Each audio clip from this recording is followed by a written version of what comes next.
The Galactic Council chamber fell silent as Ambassador Zexhi's 4 eyes focused on the holographic display.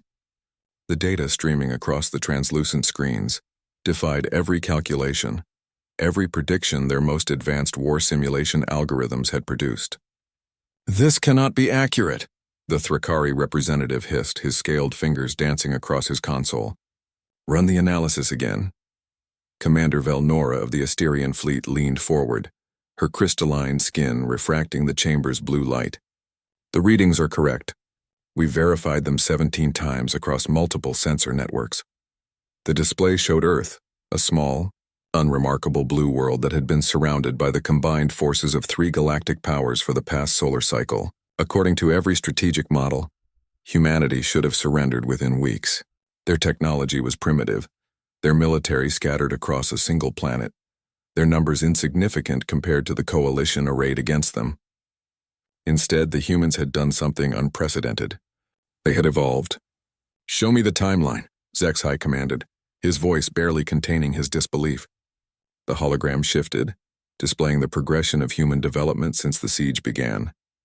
In the first month, they had unified their fractured governments into a single war council. By the second month, their industrial capacity had tripled through methods the coalition's economists still couldn't comprehend. By the 6th month, they were launching ships that incorporated technology decades ahead of their previous capabilities. "Here," Velnora pointed to a cluster of data points. "This is when we noticed the first anomalies. Human civilians began demonstrating problem-solving capabilities that exceeded our models for their species. Children were creating innovations that their greatest scientists couldn't have conceived months earlier." The Corvin delegate, a massive insectoid creature, clicked his mandibles thoughtfully. "War was supposed to destroy their unity. Our psychological profiles indicated they were naturally divisive, prone to internal conflict." "The profiles were wrong," Zexhi admitted grimly. "We underestimated their adaptability." The display zoomed in on a human settlement that had been completely devastated by orbital bombardment 3 months prior. Where once stood ruins, now gleamed a city that seemed to grow from the very ground itself. Structures that bent light, gardens that processed atmospheric toxins, defensive systems that had already repelled 2 fleet assaults. "They're calling it New Phoenix," Velnora reported. "Built in 47 days by survivors who had lost everything. Their construction method," she paused, searching for words. "They're making buildings that live, that adapt, that learn." The chamber's atmosphere grew tense as the implications sank in. The 3 species had initiated this conflict to prevent human expansion into their territories. Earth's inhabitants were meant to be contained, their growth stunted, their potential neutralized before they could become a galactic threat. Instead, they had accelerated human evolution by millennia. "Show them the naval engagement from yesterday," the Corvin delegate requested, his compound eyes reflecting resignation.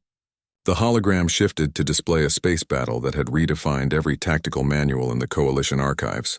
A single human vessel, barely larger than a Thrakari cruiser, had engaged an entire Asterian battle group. But the ship hadn't fought like any vessel they'd seen before. It had adapted in real time, its hull reforming to deflect specific weapon frequencies, its energy systems evolving new defensive matrices with each passing minute. The human ship hadn't just won. It had systematically dismantled 12 advanced warships while suffering minimal damage. More disturbing still, analysis showed the vessel had been learning from each encounter, uploading data to other human craft across their growing fleet. "The humans aboard that ship," Velnora continued, her voice hollow. "Our biometric scans detected neural activity patterns unlike any previously recorded for their species. They were thinking faster, processing information at rates that approach our own AI systems, coordinating with a precision that shouldn't be possible for organic minds." Zexhi manipulated the display controls, bringing up comparative analyses from the war's beginning to its current state. The progression was terrifying in its elegance. Humanity wasn't just surviving the siege, they were using it as a crucible for transformation. "Their literature speaks of a concept," the Thrakari representative observed quietly. "They call it trial by fire, the belief that extreme adversity doesn't break the worthy, it refines them." "We've created exactly what we sought to prevent," Zexhi said, his voice carrying the weight of a civilization's mistake. "We wanted to stop humanity before they became dangerous. Instead, We've compressed their natural development into a single violent surge. The display now showed human colonies spreading beyond Earth, not fleeing the war, but expanding into it. Each new settlement incorporated lessons learned from the conflict, technologies born from necessity, social structures forged by shared survival. They weren't just adapting to the war, they were transcending because of it. What do we do now? The Corvin delegate asked. Our initial projections suggested this would be concluded within 6 months. It's been a full cycle, our casualties are mounting, and they're growing stronger with each engagement. Velnora accessed another data stream, her expression grim. Their latest transmission suggests they're no longer interested in simply defending themselves. They're preparing for something they call the long campaign, meaning they intend to pursue us home. The chamber fell silent again as the council members contemplated their situation. They had awakened something in humanity that perhaps had always been there, a resilience that transformed pressure into strength, isolation into unity, desperation into innovation. The humans had a saying that their intercepted communications repeated with increasing frequency. What doesn't kill you makes you stronger. The coalition had attempted to kill humanity's potential. Instead, they had made them legendary. Zexhai closed his 4 eyes and began drafting the transmission that would reshape galactic politics forever. Humanity's first invitation to join the Galactic Council. Not as conquered subjects, but as equals who had earned their place through the crucible of war. The siege of Earth was ending.